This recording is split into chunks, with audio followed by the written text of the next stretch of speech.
जय जगन्नाथ बंधुगण मु ज्योतिर्विद और वास्तुविद डॉक्टर इंजीनियर दीप्तिरंजन पंडा आपण मानकु मोर ज्योतिष शास्त्र भित्तिक चैनल कुंडली भविष्य स्वागत और अभिनंदन जनाऊँगी। आज ज्योतिष शास्त्र भित्तिक आलोचनार विषय होची ग्रह मानकर गोचर रे कौन शुभाशुभ फल दियंती।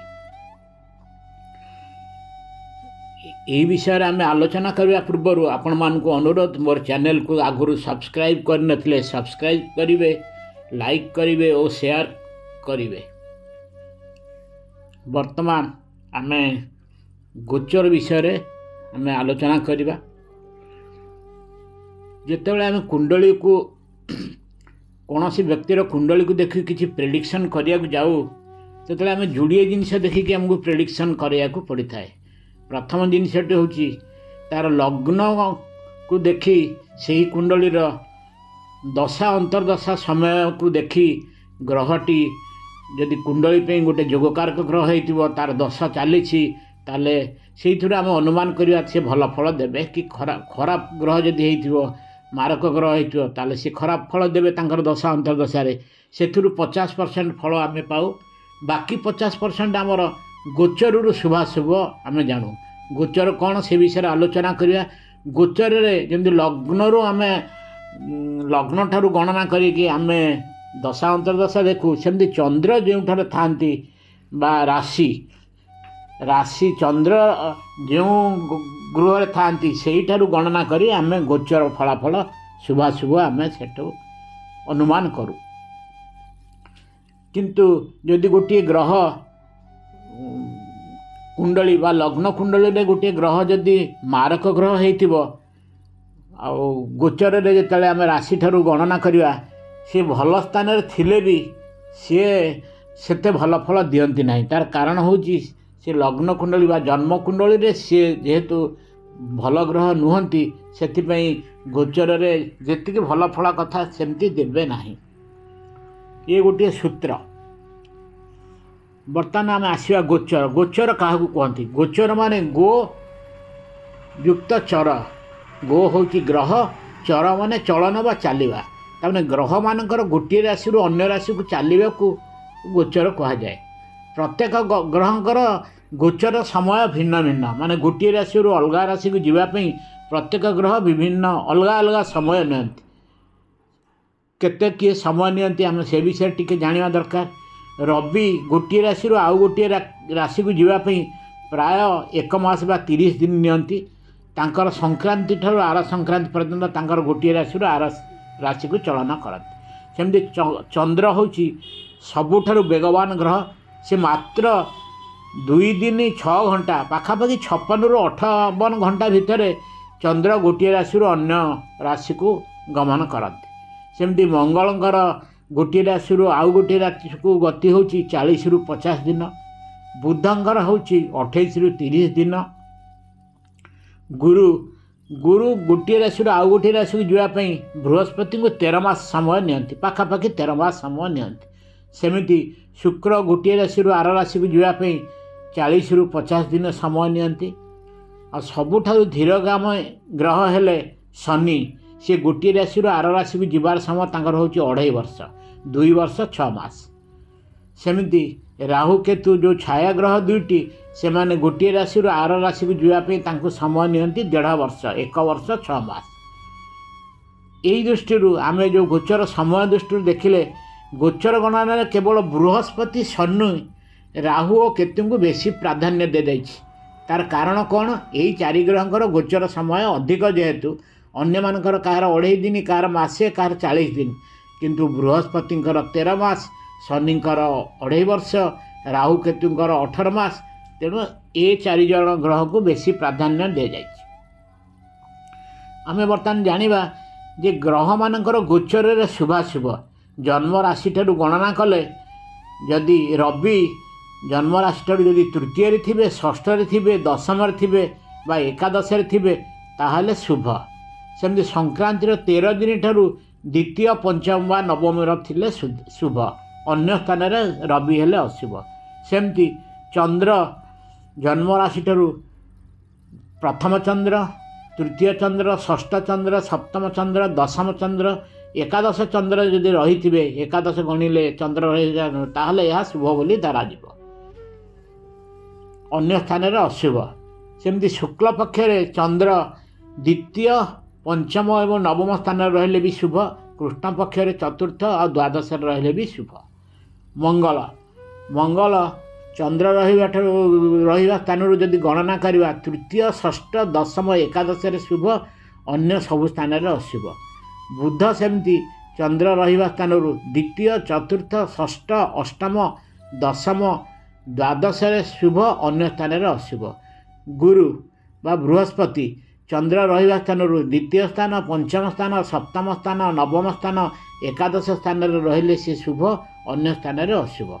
सेमती शुक्र चंद्र रहिबा स्थान प्रथम स्थान, द्वितीय स्थान, तृतीय स्थान, चतुर्थ स्थान, पंचम स्थान, अष्टम स्थान, नवम स्थान, दशम स्थान, एकादश स्थान रहिले शुभ, अन्य स्थान अशुभ। सेमती शनि, शनि, राहु, केतु ये तीन जन जानकर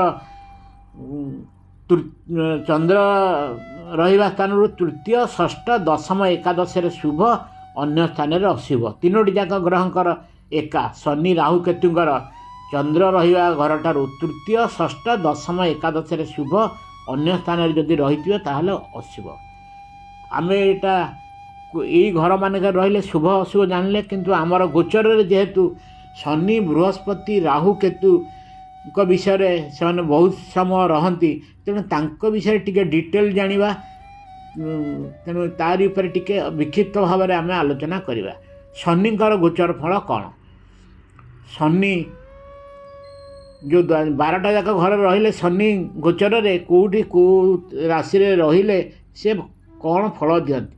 शनि जन्म राशि थिले धनहानि, अस्थिरता, मनस्ताप। द्वितीय रहिले मृत्युवत पीड़ा। तृतीय रहिले शत्रुहानि। चतुर्थ बंधुहानि। पंचम पुत्र भृत्य और अर्थनाश। षष्ठ रहिले अर्थलाभ और शत्रुनाश। सप्तम रहिले अनिष्ट और अपमान। अष्टम रहिले स्वास्थ्य और संपद हानि। नवम रहिले वृथा भ्रमण। दशम रोगनाश। एकादश सर्वसुख धन और संतान प्राप्ति। द्वादश व्ययवृद्धि अनर्थ और द्वंद्व। सेमती बर्तमान बृहस्पति गोचर फल जानिबा। गुरु बा बृहस्पति जन्म राशि थिले भय। द्वितीय धनधान्य लाभ। तृतीय शरीर पीड़ा। चतुर्थ धनहानि अप्रिय हेबा। पंचम संतान सुख और अचानक धन संपद लाभ। षष्ठ रोग और शत्रुवृद्धि। सप्तम लक्ष्मी प्राप्ति और सम्मान प्राप्ति। अष्टम स्वास्थ्य और संपद नाश। नवम धन लाभ। दशम प्रणय भंग और प्रीतिनाश। एकादश धन और सम्मान प्राप्ति और द्वादश व्ययवृद्धि और शरीर क्लेश। सेमती राहुंकर गोचर फल होउची। राहु जन्म राशि थिले स्वास्थ्य समस्या। द्वितीय अर्थ समस्या, अधिक व्यय, स्त्री साथी समस्या। तृतीय बहुत शुभ, खुशी रे आत्मविश्वास बढ़िबो। चाकरी क्षेत्र में पदोन्नति। निज परिवार और भाई भौणी साथी संपर्क वृद्धि। चतुर्थ रहिले अशुभ, वृत्ति रे समृद्धि हेबनी। जमीबाड़ी समस्या। माता शरीर असुस्थ रहिबो। माता साथी पड़बनी इत्यादि। पंचम यदि राहु रहिबे चाकरी क्षेत्र में टिके भल फल। बेपार रे आय, किंतु प्रेम व्यापार रे समस्या। संतानकर समस्या। जुआ और लटरी रे विफलता। सेमती षष्ठ स्थान रे रहिले राहु बहुत शुभ। स्वास्थ्य और आर्थिक समस्या दूर हेबो। शत्रुजय, वृत्ति और बेपार लाभ। सप्तम रहिले अति अशुभ, दाम्पत्य जीवन रे समस्या। पार्टनर स्वास्थ्यगत समस्या। अष्टम अति अशुभ, शत्रुवृद्धि, स्वास्थ्य समस्या और कोर्ट कचेरी मामला बढ़िबो। नवम जदि रहिले राहु विदेश यात्रा, उच्च शिक्षा और आध्यात्मिक शिक्षा रे भल फल, किंतु पितामाता साथी समस्या देखा। दशम राहु रहिले वृत्ति बा चाकरी रे बहुत उन्नति, किंतु बेले बेले मानसिक समस्या बढ़ी पारे। एकादश सकारात्मक फल, आय बढ़िबो, स्वास्थ्य समस्या कमिबो। द्वादश राहु रहिले अशुभ फल, व्यय बढ़िबो, किंतु विदेश यात्रा होई पारे। सेमती सर्वशेष आम केतुंकर गोचर फल जानिबा। केतु जन्म राशि थिले बहुत भ्रमण करिवे। पिलांक समस्या, स्वार्थपर और कृपण, द्वितीय रहिले ज्ञानी नहले द्वितीय थिले ज्ञानी नहले भी शिक्षा ज्ञानी हेबेनी शिक्षार समस्या हम वचन समस्या खना रोग और परिवार ठारू विच्छेद तृतीय भल फल यश वृद्धि धन वृद्धि भ्रमण करी लाभवान भल आय आध्यात्मिक चिंताधारा बढ़िब। केतु चतुर्थर थिले मातृभूमि विच्छेद मातांगर स्वास्थ्य समस्या और माता सहित भल संपर्क न रही पारे। पंचम रहिले संतान कष्ट संतान विलंब गर्भ नष्ट इत्यादि घटी पारे। राहु जदि षष्ठ रे ताले दुर्घटना घटी पारे अपराधी होई पारंती। सप्तम राहु रहिले अशुभ विवाह विलंबित दाम्पत्य सुखरे फाट पति पत्नी मध्य फाट विवाह विच्छेद बेपार रे अंशीदार सहित गंडगोल। केतु अष्टम रहिले अशुभ अशांति लगी रहिबो अर्थ समस्या आघात प्राप्त हेबा पशुंक द्वारा मध्य आघात प्राप्त होई पारंती। नवम थिले आध्यात्मिक चिंताधारा बढ़ेगा को बहुत भ्रमण करेंगे धार्मिक पिता स्वास्थ्य समस्या आसीपे पिता सह मतांतर मध्य होई पारे। केतु दशम थिले वृत्ति भल करेंगे उच्च शिक्षा भल करेंगे धन और यश वृद्धि और समृद्धिशाली हेबे। केतु एकादश थिले हठात धन प्राप्ति सामाजिक संपर्क वृद्धि आय वृद्धि धार्मिक और दयालु हेबे और यश वृद्धि घटिबो। केतु द्वादश थिले सेही गृहर कारक ग्रह केतु भल फल देवे मोक्ष आड़ को मन बलैबे और ज्योतिष शिक्षा आग्रह प्रकाश करेंगे। आज एतिकी जय जगन्नाथ।